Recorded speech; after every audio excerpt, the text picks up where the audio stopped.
let my right arm fly. Well, guess what? All of a sudden, look at this wrist. It's cupped at the top. My hand will be more in the serving a tray position, right? Well, think about what my left hand would do if it was just connected to that. All right, here we are back at the Fairmont Grand Del Mar in the Grand Golf Club, the top of the range. Another beautiful day out here in San Diego. The sun is not quite out today, but still a gorgeous day in San Diego. It's coming. It's coming just for us, just for the video. Anyways, we have a cool topic to talk about today. We're going to talk about a flat lead wrist. You know, it's often talked about in golf, and there's a lot of questions as to how we can exactly get there. We find that too many people try to manipulate solely their hands and their wrists throughout the swing in order to get this look at the top of their swing with a flat lead wrist. We all know this is a cupped lead wrist. This is a bowed lead wrist, and then this is, of course, the flat lead wrist that so many are looking for, you know, and I think it's important to understand, a cupped lead wrist leads to typically with a neutral grip and open golf club, okay? This leads to a more shut face, okay, with shut golf club, and this one is much more square, and that's with a neutral grip. So we're going to talk about two main reasons why a player can maintain a flat lead wrist, and then a couple reasons why you wouldn't be able to. So, Mike, I'm going to let you start, okay? Absolutely, talk about guys. The hinge, okay? The hinge is really where the wrist gets set, all right? And we always talk about it, how we call it the set position because the hands are done. Now, there's a couple ways we can set the club. Number one, if I just set this club up to my nose and I turned, look at that lead wrist. All right, look how there's that little cup in there. That's a little too much cup. That club face is going to be open. I turn to the top, right, and I see that little cupped look right there. If I went and hinged the club down the line more, now I get a very different wrist structure. Look at that. Now I get up there and that lead wrist is really, really bowed, okay? So ideally, we're looking for something right in between the two. That's when we can think about our 45-degree angle. We set that club on that 45-degree angle, we turn up there to the top, and now we get that nice and really flat lead wrist, okay? So the direction we hinge, not up to our nose, not straight behind us down the line, but somewhere in between the two is going to be the first thing that presets that wrist to be flat for us, okay? Yeah, and very important to understand, and Mike demonstrated that perfectly. We talk about this 45-degree hinge. My mentor, Todd, he used to always put from the heel to toe here a golf club, and he'd say hinge it right on that line. If you kept turning, you reach checkpoint 1 right here with that club face matching your spine angle. That wrist is already flat. You turn to the top, and there it is right there. Now, I'm going to talk about something that's not talked about enough. So, Mike, I'm going to switch with you here. Now, this is fine and dandy, and the direction of your hinge, that's definitely step one in identifying a flat lead wrist, okay? But here's the big one, the trail arm. We talk about it all the time, the structure of the trail arm. Now, this is an X factor to having a flat lead wrist, because here's the thing. A lot of people will talk about, oh, you need to be more cupped or more bowed in order to get there. The person who's here needs to be more cupped. Well, yeah, that might be true.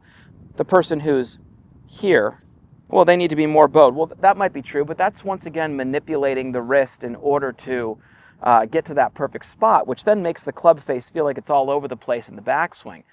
We want everything to be smooth and connected to the top. Now, don't get me wrong. A 45-degree wrist hinge for every single person, if they do that right, that'll be a flat lead wrist. But here's the thing that's really important to understand. I can do that just fine. And if I let my right arm fly, well, guess what? All of a sudden, look at this wrist. It's cupped at the top. Think about the structure of this arm. If I have my elbow pulled more towards the golf ball and have my shoulder more externally rotated, my hand will be more in the serving a tray position, right? Well, think about what my left hand would do if it was just connected to that. It would be flatter. Now, if this elbow were to go out, look what happens to my forearm. It tilts this way, and no matter how much I try to get my wrist back this way, I'm in a position now where my left hand is going to be more in a position where the wrist is more cupped. So I want people to understand that how your right arm, for a right-handed player, how your trail arm works in the golf swing, plays a huge role in having a flat lead wrist.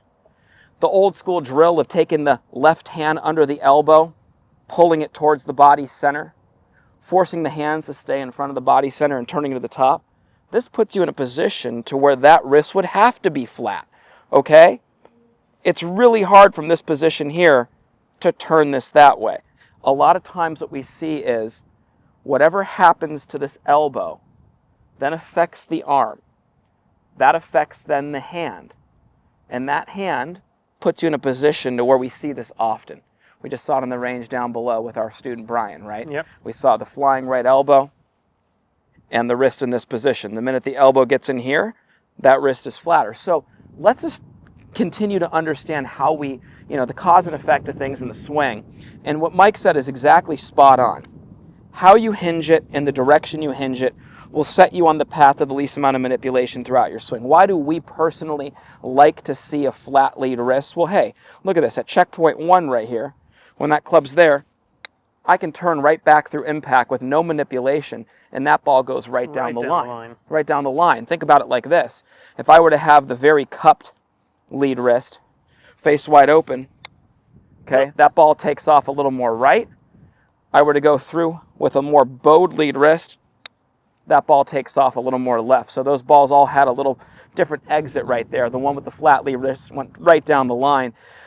But regardless of where somebody gets here, it's important to understand that the structure of this right arm, the trail arm, has a lot to do with the ability to keep that wrist flat. Absolutely, guys. Okay. And the structure of the trail arm is all going to be based on your ability to use your body to turn your arms to the Absolutely. top, right? If we Glad you start said seeing that. if we start seeing people over rotate or lift their arms, that's when we start seeing where things really, really get out of whack. But as you know, you've been with us for long enough. We set the club, our hands and wrists are done. Now I just turn my body up there. I can keep my elbow softened, and I'm already in that great position to support some nice lines up there.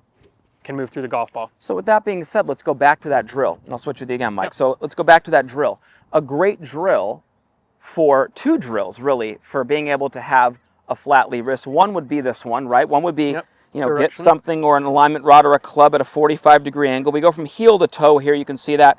That just really helps, helps the direction of the hinge. I combine that with a turn, and guess what? There we are with that flat lead wrist. That's one. Number 2 would be a great one. Take that left hand, put it right behind your right elbow, so lead hand behind the trail elbow, pull that elbow towards the body center, and it does exactly what Mike was saying. It forces the body to turn, to move the hands to the top, puts the elbow in a position underneath the hand, supporting the golf club, more in the holding a tray position, which prevents this look. This look right here, you put your left hand on there, and guess what? There's that flat lead wrist. There's a square club face throughout your swing, promoting the path of the least amount of manipulation. Absolutely, guys. When you get out there on the range next time, check it out. Let us know how you're doing. At Forzak Golf, we take a lot of pride in having developed some of the best and most consistent golf swings on the planet. We do this through simplicity. Our Full Swing Masterclass will take you on a step-by-step, easy-to-understand process on how to get your golf swing better than ever. Join the many before you who've utilized our Full Swing Masterclass to take their games to the next level and beyond.